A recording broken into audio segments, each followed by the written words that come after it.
শোনেন, ফ্রিতে একটা টিপস দেই, নিজের মতো করে বাঁচেন। কারো কাছে আপনি জঘন্য, আবার কারো কাছে আপনি নগণ্য, আবার কারোর কাছে আপনি তার সবটুকু।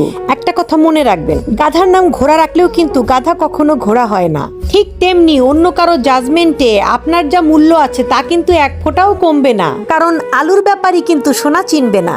কারোর কাছে দেখবেন আপনি ন্যাকা, আবার কারোর কাছে আপনি খুব বোকা, আবার কারো কারো কাছে আপনি খুব অহংকারী। আসলের কোনোটাই তো আপনি না, আপনি তার কাছেই ঠিক সেই রকম সে আপনাকে ডিজার্ভ করে যেই রকম। সর্বশেষ কথা হচ্ছে, দিন শেষে নিজেই নিজের একটু ভালো একটু মন্দ, কিন্তু দিন শেষে সবাইকে ভালো রাখতে গেলে দেখবেন সবাই ভালো আছে, মাঝখান থেকে আপনিই ভালো নাই।